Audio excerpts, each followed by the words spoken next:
Good morning, everyone. When you look at this picture, what crosses your mind? Outsiders speaking to loudly in public spaces, or foreign worker wearing clothes that don't fit your style? In homes, in factories, on distant water fishing vessels, everywhere in Taiwan, there are migrant workers who leave their homeland to pursue work. From mobile phone ships to home care, in so many areas of life, Taiwanese people are able to enjoy convenience thanks to the dedicated efforts of migrant workers. However, we seldom pay attention to their daily needs and working environment. Today, we will help you understand what life is like for migrant workers in Taiwan. Vicky is a migrant worker from the Philippines. She came to Taiwan to work as a home care worker, but her employer made her do far more than what a home care worker was supposed to do. She cleaned the 3-story, 9-person family house every day. After cleaning, she had to go to employers' shabu-shabu restaurant and help prepare the ingredients. She was so busy that she didn't go to bed until 3 in the morning, and she seldom had days off. What's worse, she was told never to lock her bedroom, which left her feeling insecure all the time. There are numerous home care migrant workers who have the same experience as Vicky. According to statistics, there are 206,000 home care migrant workers in Taiwan. They are not protected by Labor Standards Act. Low wages and working overtime have become the norm for them. Their basic monthly salary is only 17,000 NT dollars as opposed to 25,000 NT dollars insured by the law for the average worker, and there's no overtime pay. Without any labor adaptation, they may be on call 24 hours a day, assigned to do irrelevant work, and even subjected to sexual harassment. Let me tell you another story. Cindy, a 20-year-old single mother from Indonesia, came to Taiwan to work when her son was just 4 months old. She wanted to pay the family debts and her brother needed schooling. Cindy worked in a factory and her job was to operate a pounding machine. Put a metal pan into the machine table and set on the switch with her foot. The machine sets down and the hot metal pan is pressed into a mold. The manager only showed her how to operate once before starting working. For a girl in her early 20s who didn't understand the machine and was given so little training to operate a pounding machine was really dangerous. That night, Cindy, who had been working all day, was required to continue working overtime. She put a metal pan into the machine table and set on the machine table and set on the full switch. Found the first piece is done, and the debts of my family can be paid off, she thought. She took the mold out, put in the second piece, and set on the full switch. Found the second piece is done, and my brother's tuition fee can be settled. She kept thinking of working, although her hand was sore. Stretched her hand, put a pen with her right hand, thinking less with the third piece. Maybe she could send her son some Taiwanese toys. Each piece carried Cindy's different hope. Fall, before she realized what had happened. Her right hand was crushed by the pounding machine. So were her hope. Worse yet, while she was still in treatment, the employer gave her 100,000 NT dollars and forced her to sign a settlement agreement. The employer was not going to report the work accident and threatened to send Cindy back home if she refused to sign the agreement.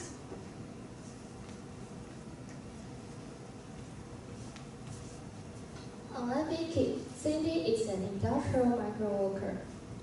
The number of industrial migrant workers in Taiwan has reached 460,000. They are protected by the Labor Standards Act, but already protected? According to the Labor Standards Act, the industrial workers are supposed to have 2 years of continuous medical treatment, a 14-month salary, and job rearrangement when a serious work injury happens. However, when employers deliberately circumvent the law, do not want to report a work accident, as in Cindy's case, or even illegally send injured workers back home, migrant workers become helpless victims, and the exact number of these victims is unmanageable. As you can see from the 2 cases, whether protected by the law or not, migrant workers become helpless victims. So, here are 2 solutions. Solution 1, law reform. Home care workers should also be protected by the Labor Standards Act. The government should amend the law to have that including to ensure their continuous medical treatment and job rearrangement. Solution 2, task force establishment. The Ministry of Labor should establish a task force that takes the initiative to investigate cases of migrant worker work accidents.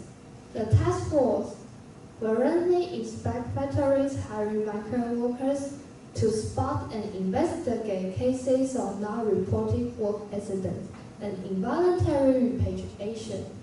The task force should also actively assist the injured migrant workers in applying for work injury benefits and continuous medical treatment and job rearrangement after recovery. Only by doing so can Taiwan become a truly friendly country for all.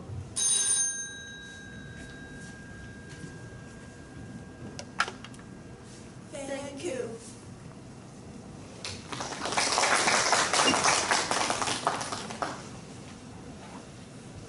Alright, so thank you for your presentation. And wow, this issue is quite serious, right? And it's worth our reconsideration and our greater attention to protect their rights and their, well, I think fairness issue, right? And in the beginning of your presentation, I think you used different strategies to capture our attention, such as you used pictures, you used questions to interact with us, and you showed us a surprising number, etc. And you also shared with us 2 stories about Vicky and Cindy, right, to support your main idea, right? So how to rescue them or to solve their problems with 2 suggested solutions. Yes, I think, wow. And I think that perhaps, I'm not sure if it's because of the severity of these problems for migrant workers, like all of you sounded and looked very serious. And the only suggestion that I could give you is that you could use some more of your body language, right? Yes, to help you perform more naturally and speak naturally. Because I think that you have prepared a lot before the presentation, and your English, you can speak English quite fluently. Yes, so I think the only limitation, the only improvement to be made is to use more of your gestures and postures during your presentation. Yes, other than that, everything is good. Okay, well done. Thank you.